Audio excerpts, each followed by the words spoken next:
Hello, welcome back to my channel. If you're new here, I am Brooke McQuaid and I'm 27 from Perth, Western Australia. I thought for this week's vlog we'd do a very cozy sit down one, so grab yourself a nice hot drink, light a candle if you want, and I thought that I'd take you through my October reads, so what I got through for October and then what's on my TBR to be read for November. I am currently in my book era. I'm in my reading era. I'm on BookTok, I'm on Book YouTube. I absolutely love watching Rachel Catherine's videos when she does this. I also just watched Sophie Jane's October wrap up, so very inspired by that. I don't read as much as Rachel Catherine, but we did read 5 books and I'm so excited to get into them. They are from different genres, so it's going to be very fun. I have a couple of 5 stars, I have a 2-star, so I'm very excited. Starting off strong, I started the month by reading A Court of Mist and Fury. So this is the second book in the Agatha series, otherwise known as A Court of Thorn and Roses by Sarah J. Maas. If you are on BookTok, you'd know all about this. I personally really did not like the first Agatha book, and I was so nervous because this is such a hyped series that I just wasn't going to enjoy it. I didn't like how Thea's character was shown in the first book, how it was set up, how she just fell in love so quickly. But let me tell you, this book changed my heart. It saved the series for me. I rated this 5 stars, and that's coming off like the first book, which I gave 2.5 stars. So I was going in with my critic eyes, and I loved it. I am worried that this is going to be my favorite book, and I know that the series isn't even finished yet. So I've got a lot of books to get through, but I loved the character development. I love Ryson, I love Valaris, or however you say the city, love Thea. I just really enjoyed it. So if you're looking for a fantasy read, I do recommend Agatha. It is a little bit of a commitment because there are, I think, 5 books currently, and there's going to be a couple more coming out, but really loved it. And if you're like me and you have started Agatha and you didn't like the first book, I really do encourage you to keep going because this book, so good. After I read like more heavy fantasy kind of book, I often like to just read a romance, something quite simple, quick, really easy to read, just to like let my brain have a little bit of a rest. So the next book I picked up and read was You and Me on Vacation by Emily Henry. So this follows 2 best friends that met in college, and every year they do an annual vacation. As you can imagine, it's a friends to lovers story. It's quite a slow burn, but it really sets it up, and it's just a beautiful story. Is it a bit unrealistic? I would say so, because they are like 2 best friends, and throughout the 12 summers that you're following, both of them do get partners, and the partners are fine with them still traveling together. Maybe I'm just a bit jealous, but that seems a little bit unrealistic to me. But I loved it. It breaks your heart sometimes and then it pieces it back together. It's not like the best book ever written, but I really like Emily Henry's writing. I have read Happy Place and I've also read Beach Days. Personally, my favorite is Beach Days, and then this one, You and Me on Vacation, but I understand that that's very controversial. Most people's favorite is Happy Place. But, you know, we all have different preferences. I think I already mentioned, but I rated it 4 stars, and I do recommend it, and I do recommend Emily Henry as an author. It's just so easy to read. You'll finish the book in a day or 2, and yeah, it's really good. Next, we have a big one. I read Powerless, and it was so good. So this is by Lauren Roberts, and it follows the main character who is an ordinary. So you are in this fantasy world where you have people that are called the elites, so people with powers, and then the ordinary who have no powers. And historically, the ordinary are killed off. So the main character is an ordinary herself, but she has lied throughout because obviously she doesn't want to be killed out. So she pretends to be a psychic. She pretends that that is her power, and it's something that her father taught her growing up. And then through a series of events, she gets herself caught up in the Purging Games. And the Purging Games are these games across the highest elites, and it just is to showcase the power of the elites. It's almost like Hunger Games, where they go into these fights and then a few characters do die. It's very like high stakes, but I absolutely loved it. Of course, there's a love interest as well, and it is beautiful. Chef's kiss, that love interest. It does finish on a cliffhanger, and I just want to know what happens next.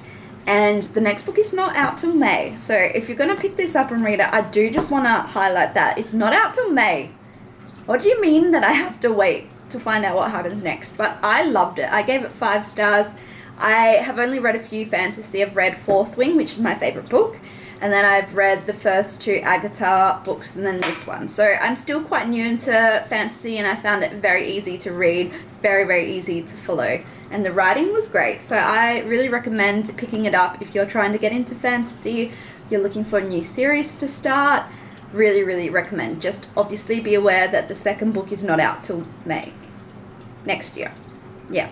Sticking with my kind of trend of once I've finished reading a fantasy or a darker book, I then like to read quite an airy fairy romance book.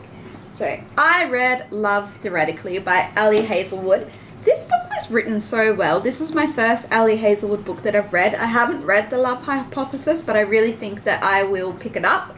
I rated this 4.5 stars, and it is a woman in science, like love story of her and another character falling in love. There's fake dating, there's enemies to lovers. Stunning, absolutely love it. Aside from just the general romance in this book and like the kind of slow burn that you get, the character growth, particularly for your woman main character, is just so beautifully done. Where you're introduced to her and then where she is as a character towards the end, really, really good. And I just love this story. Would it happen in real life? I don't know. I don't know how common this fake dating trope is in real life, but I just really loved it. Please let me know if you recommend The Love Hypothesis or any other Ali Hazelwood books or anything kind of similar to this, because I found it so easy to read. I was laughing, I was sad for the character. I really felt the main character, and I loved that I was interested. I would say I preferred this to You and Me on Vacation, but both were really good. And then, of course, you always have to have one book that to you is maybe a bit of a miss. And that was my book club book. So we read Starcross, and I rated this 2 stars. I personally don't listen to audiobooks because I just tend to tune out, but this one I had to listen to the audio book towards the end just to get through it. I don't like not finishing a book, so to get through it I did listen to the audio. But essentially, firstly, this book is written in third character, which I think I don't like, and it did annoy me. The other thing is that there are so many characters. You have the main character that you're following, but then every 2 chapters you're introduced to cusps, where you follow another person's story, and there's just so much that you have to try to remember. For what this book is actually about, it is the main female character is a journalist, and then she meets her old childhood friend. So these were friends growing up, and then the families moved far away, so they hadn't seen each other since they were 14, and I believe we get introduced to them at 26. So it's been 12 years. The last time they caught up, they had made out and had a little teenage fling, but then they haven't seen each other for that. And then you have Nick, who is the male main character, and he lives his life by the stars. I'm not joking, by the horoscope. So he's an Aquarian, and he'll read the paper that your main character, Justine, writes for, and whatever the horoscopes say, he lets it guide his life. And then obviously you might be able to guess where this is going, but you have Justine as the journalist for this magazine. So she develops feelings for Nick, and she's trying to get him away from his current partner. So she rewrites the horoscopes to try to essentially manipulate him into changing paths. And things do work out. Spoiler ahead, I'm not recommending you reading this, but just skip ahead if you are interested, because spoiler alert, it does work out for them. She gets caught by her boss. Nick finds out about it, and guess what? It's a happily ever after finish. How unrealistic. If you like unrealistic stories, maybe. I will say that it's nice that all the little subplots kind of wrap up in a nice bow, but it just personally wasn't for me, this book. But it's good to read some books that you don't like to know what kind of style you do. So those are the 5 books that I read in October. Quite a big range. We had a pretty good reading month. 2 5-star books, which is great, a 4.5 star, 4, and then obviously our 1 2-star. But I'm going to grab a few books from my shelves behind me and show you what I've got on my TBR for November. It shouldn't shock you that I pre-ordered Iron Flame and I get it delivered in 2 days. I'm so excited. So that is obviously going to be on my TBR for November. You have no idea how excited I am. I'm obsessed. I am one of those girlies that is obsessed. I have a shirt. I want to buy the hard copy of the book. I loved Fourth Wings. If you haven't read it, I really highly recommend it. But that is going to be the first book on my TBR. Next, which is the one I'm currently reading, this is the third book in the Agatha series, and it is A Court of Wings and Ruins. She is a chunky book. She is very chunky. I think just over 700 pages or something like that. I am still not even halfway through and I'm up to 320 pages. I don't think it's going to be a 5-star for me, but I know that is probably too early to call. It is a very important installation in the series, and I can see that. You get a lot of the politics and a lot more into the lead up to the war. And yeah, that's all I'll say about that one for now. But yeah, I'm halfway through almost and enjoying it so far. Next, I have The Measure by Nikki Ehrlich. This is a book that I hadn't heard about, but it is of my book club book. So I'm in 2 book clubs. One book club is reading Fourth Wing, which I've already read, so that is awesome and it's my favorite book. And the other book club is reading The Measure. What I know about this book is I think you have 12 characters, and one day they wake up and at their doorstep there's a note and it tells them like the date and time that they're gonna die, and then you're following how they handle that information and I guess how they live. I haven't started it yet, but I'm very excited. I think that I'll quite enjoy it. If you would like to know how I enjoy it, I will keep you updated in a few vlogs.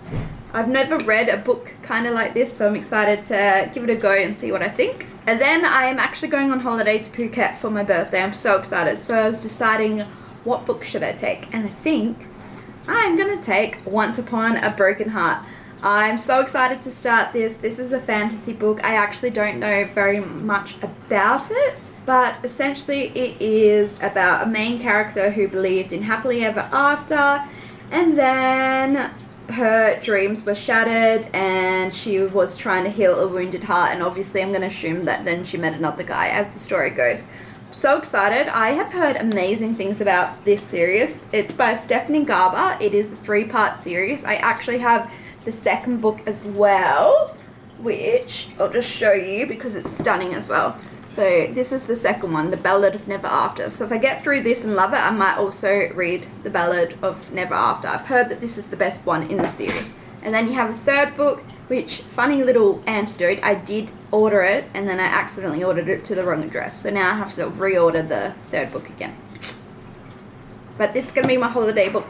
So excited. I have such high hopes so I really, really, really hope that I like it. And then the final book that I picked for November that I hope to get through is Tomorrow, Tomorrow and Tomorrow.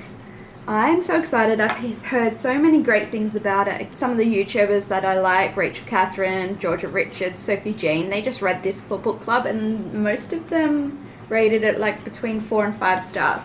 What I know is it's a general fiction. It is about 2 characters that were childhood friends. They then grow apart. I believe they were childhood friends because they were in hospital together from my memory of what I know about it. And then they grow apart and then they find each other. And it's got an element of like video games and building video games together.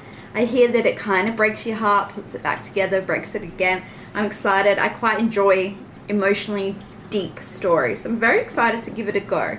And I'll let you know what I think. If you do want to keep up with my reading, I do have Goodreads. I can link it for you in the description below.